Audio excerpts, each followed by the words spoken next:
ओडिशा रे भाजपा मोहन माझी सरकार 100 दिन पूर्ति अवसर में प्रगतिर नूतन सूर्योदय कार्यक्रम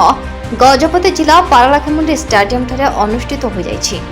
आसंता 3 दिन धरी चलिबाकु थिबा ए कार्यक्रम में प्रथम दिन में खनि और परिवहन मंत्री विभूति जेना मुख्य अतिथि भाव जोगदी 100 दिन मध्य मोहन सरकार कार्यकारी होइथिबा विभिन्न योजना संपर्क में लोकंक सामने हिसाब रखिथिले। सफलता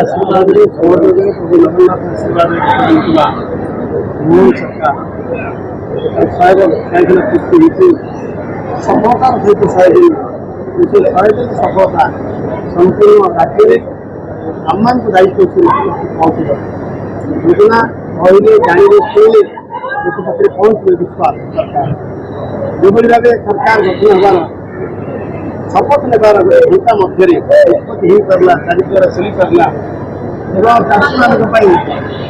31 टकर क्विंटल क्विंटल योजना घोषणा हो पारा सुभद्रा 50,000 टकर वार्षिक व्यवस्था हो पारा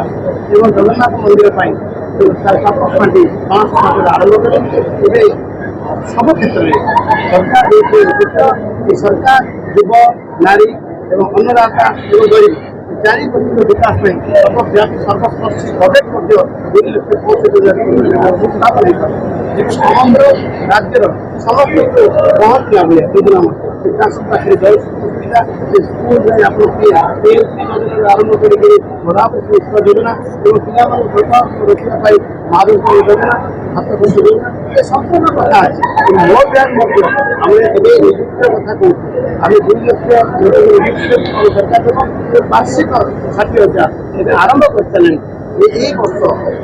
100 दिन मध्य 20,000 लोक 16,000 आमर विभाग 30 जन सुवाहक आम जापान पठेलु माननीय मुख्यमंत्री अपेक्षा कर सरकार गोटी गोटी पालन है 100 दिन जना पड़े 100 दिन सरकार पारदर्शिता समस्या नुह लोक कथा आम सरकार सब समस्या लोक समाधान करेंगे ये आमर सिंह कम जोटा मिलूनी आउ कौटी ये माँ मैंने कांगू मांडिया पर्यटन सुविधा किसी कहीं बेत कम हो पारे कहीं मार्केट व्यवस्था हम ना आम आमर गजपति जिला कहीं समग्र ओडिशा भारत को आकर्षण कर जो गजपति जिला लगे आज ओडार 39 कहले अत्युक्ति मानी गजपति जिला आज स्वतंत्र गजपति महाराज नामित गजपति जिला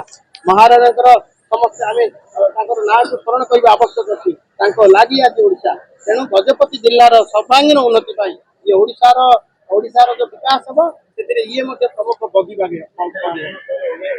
आप अपेक्षा करते 3 मासर 100 दिन सरकार गजपति कृष्णचंद्र महाराज को भूल नहीं सरकार जहाँ लगी ओडिशा 24 वर्ष सरकार मोर वक्तव्य माध्यम गोटी गोटी कथा कृष्ण सागर सीता सागर पर्यटन कथा उल्लेख कर चित्रकार साही राजगुरु साही चित्रकला कथा उल्लेख कर संपूर्ण गोटी गोटी कर समस्या समाधान हम जो समस्या आपड़ कहते ये अतीतर समस्या ये तंबापुर प्रोजेक्ट कहली ये जो भाव आम महेंद्र तनयर सुरक्षा कथा कहली महेंद्रगिरी कथा आलोचनार विषय ये जो कि आमको महेंद्रगिरी मिलती समग्र विश्व को समग्र भारत को आकर्षण कला भाया महेंद्रगिरी ये अपेक्षा रखु ये गजपति जिलार सर्वांगीन विकास सरकार दायित्व। दिन में पुरी श्रीमंदिर चारिद्वार खोला रत्नभंडार जांच धनर सर्वनिम्न मूल्य वृद्धि सीएम किसान समृद्धि चाषी जलसेचन व्यवस्थार उन्नति महिला सशक्तिकरण निमंते सुभद्रा योजना इत्यादि अनेक योजनार हिसाब लोकों सामने उपस्थापन करथिले। पारलाखेमुंडी स्टेडियम रे आयोजित एक कार्यक्रम में जिलार कोण अनुकोण बहु महिला संगठन कर्मकर्ता स्वयं सहायक गोष्ठी महिला माने विभिन्न सामाजिक संगठन कर्मकर्ता जिलार विभिन्न स्थान साधारण लोके एक कार्यक्रम में जोग देथिले।